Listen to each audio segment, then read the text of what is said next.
Welcome to Deviatus, the podcast where we take a detour from everyday life and explore the unexplained. My name is Jeremy, and if this is your first time listening to the show, welcome. You can find all my show notes at deviatus.com, and there you'll also find multiple ways to subscribe to the show. We are now in episode 15. Can you believe it? 15 episodes in.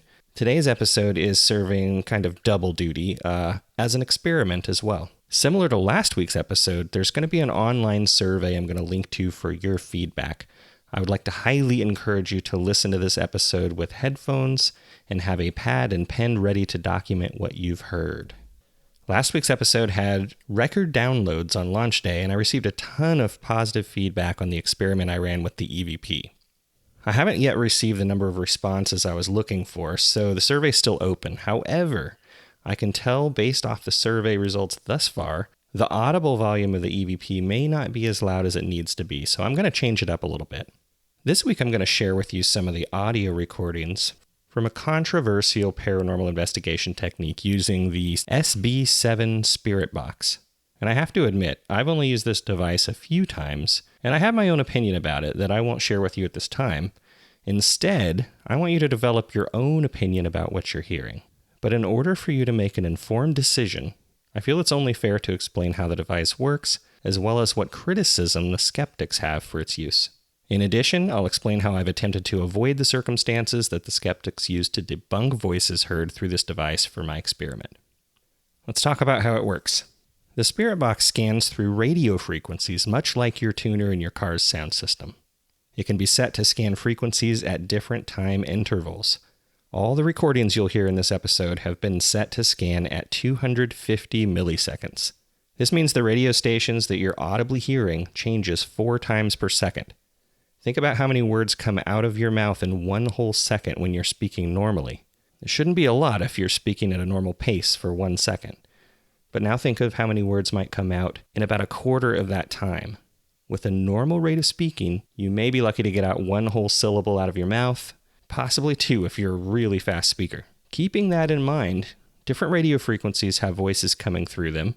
There are going to be different people speaking at each of the scanned frequencies, if, that is, the frequency is broadcasting a radio signal. Not all of them do. But for argument's sake, let's pretend every frequency has audible speech while scanning.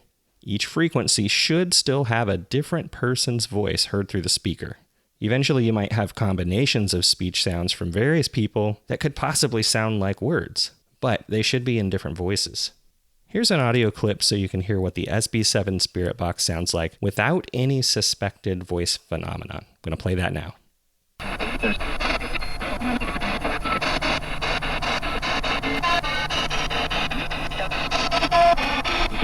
Well, if you heard anything in there, let me know. You shouldn't have, but I didn't hear anything in there, and neither did the team that I normally investigate with.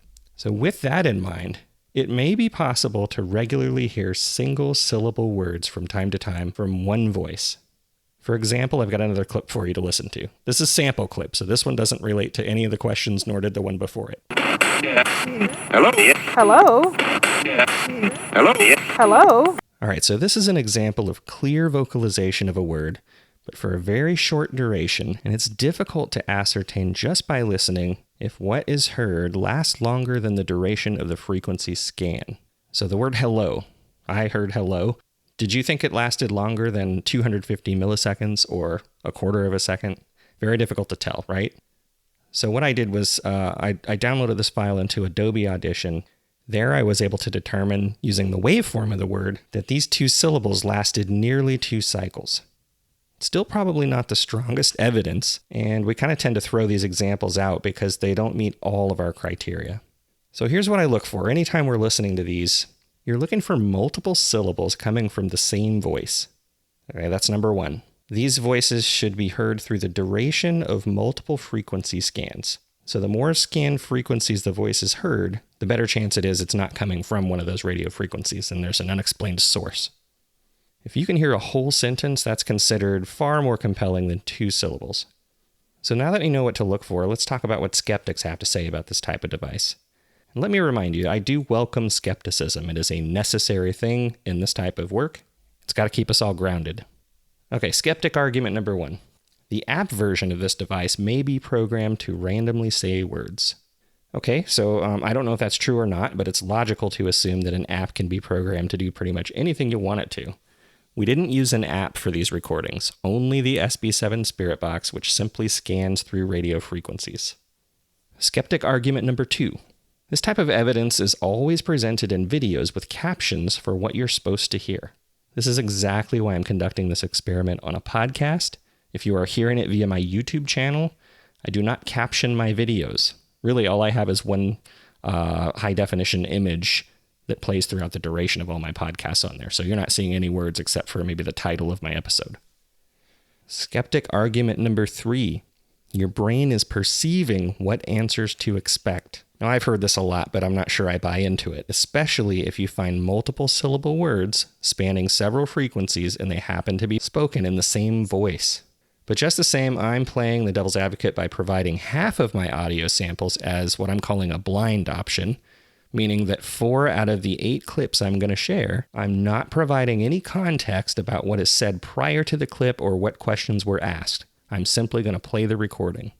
For the other 4 clips, I'm going to provide you with a little bit of context because I personally think it adds a little bit of credibility to what you hear, rather than the opposite.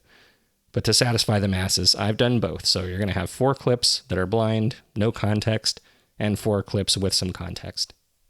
Skeptic argument number 4. Audio recorders are preset to adjust their sensitivity based on the decibel level it receives, automatically adjusting to pick up the faintest of sounds when it's quiet. While this may be the start of an argument for EVPs, specifically in a non-controlled environment, it doesn't apply to the SB7 Spirit Box because the volume is consistent throughout the recording. Either way, I used my iPhone for some of these recordings, and for the other ones, I used a Zoom H1 recorder. My iPhone does not possess this feature, and I have the auto level function on my Zoom turned off. So there's no adjusting of audio. Either way, though, like I said, this is consistent volume coming from the Spirit Box into my recorder at all times. And last but not least, skeptical argument number 5. I personally believe this argument has a lot of good scientific basis behind it. There is a phenomenon called pareidolia, or you may have heard the term matrixing. The human brain can easily recognize patterns in random things to place some kind of label or identity on them. This is why some people see Jesus in their toast. The brain can perform this task with both visual and audio information. So while I've explained what we tend to look for in paranormal investigations, try to discern when you hear these clips whether they meet the criteria I've expressed, which is the same voice heard over multiple syllables spanning several frequency scans. So the longer past 1/4 of a second, the better. Or if you believe it could be matrixing, I think you have a responsibility on the survey to let me know. All right, I think I've yammered long enough. I'm going to play you the 8 clips I recorded from the SB7 Spirit Box. And again, a reminder, the first 4 are blind. I will not provide any context. The last 4 will include a little bit of information surrounding them. And I'll play each clip 3 times. I'd like you to jot down any words that you can make out so that you can later on respond to my online survey. Are you ready? Here we go. Here's example number 1.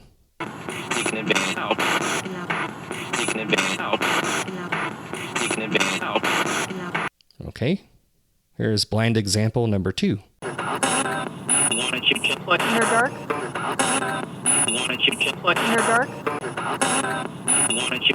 the dark. Now here's blind example number 3. And blind example number 4.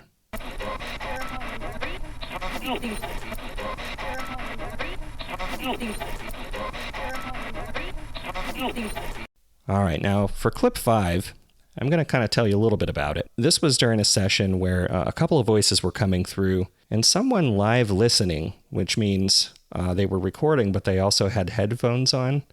The recorders that we use are more sensitive than our actual ears. So sometimes we live listen during the recording to see if anybody can pick up any EVPs or anything else going on that our ears can't normally hear. So someone live listening heard the word fire. So he announced that word, and someone's next question was, "Are you a firefighter?" And this was the response.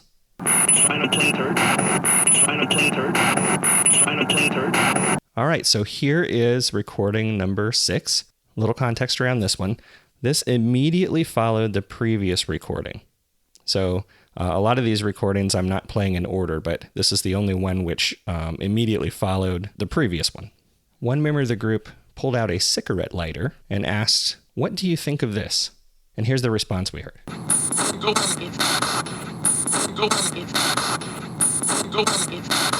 All right, the 7th clip. Again, non-related to any of the other clips.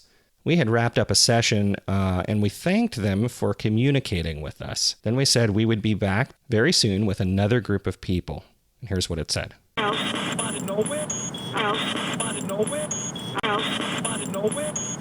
All right, and my final clip for today. One of the questions that we normally ask is, what is your name? It's kind of one of the first questions we go to. But when we don't receive a response, sometimes we ask, can you tell us the name of someone here? And we may or may not have said our names. It depends on the group and who is actually speaking. But this is a response that we got before any of us told our names. I don't even know what political was. I don't even know what political was. I don't even know what political was. All right, so hopefully you've jotted down your responses. I'm actually going to be posting this survey. I'm going to embed it in my blog post in the show notes for this episode. And you'll be able to find that at deviatus.com/experiment. And here's the thing with these experiments. You know, if I only receive a few responses, the results can be what we call in statistics, statistically insignificant. Meaning the more responses I get, the better. And this is where I welcome skeptics too. I mean, if the results come back and 90% of people heard the same words for the same recordings, that would be significant. But if I get 100 responses, let's say, and only 10% of people hear the same thing and everybody else hears something else or doesn't hear anything at all, that's also statistically significant in that there's probably not much there. So I'm trying to rule out as much bias as possible. I do want to follow up if in fact I get enough responses on this survey. I want to get at least 100 and post the results. Whether they go the way I hope they will or not, that's not the point. I want to get unbiased scientific results by not putting my opinion in there. I want yours. So I'm not going to really follow up on this until I get at least 100 results. But I mean, it would be a whole lot better if I got thousands of responses. So I know there are literally thousands of people in the paranormal community. I'm not sure if my podcast is out there to that many yet, but I'm working on it. But if you could, share this with your friends. I really want to get some legitimate research in on these kinds of things. There are not many opportunities in the field of paranormal investigation to have a controlled environment. So it's efforts like this that I really believe progress can be made to either debunk some of these claims of paranormal activity or support them. So once again, thank you so much for listening. If you could, please share this. I'm really interested, not so much in getting followers, but I really want people's opinions on these things. You know, I think it's validating to those that hear things, but it's also potentially a way to explain something that people might be misinterpreting as paranormal. Either way, I feel there's value in this type of thing. So after this, I'm going to go back to every other week. Thank you again for listening. Again, you can find the show notes for this episode along with the survey at deviatus.com/experiment. And next time on Deviatus, I am going to have Kathleen Maka, author of Ghosts of Galveston. So until next time, thanks for listening. I'll catch you later.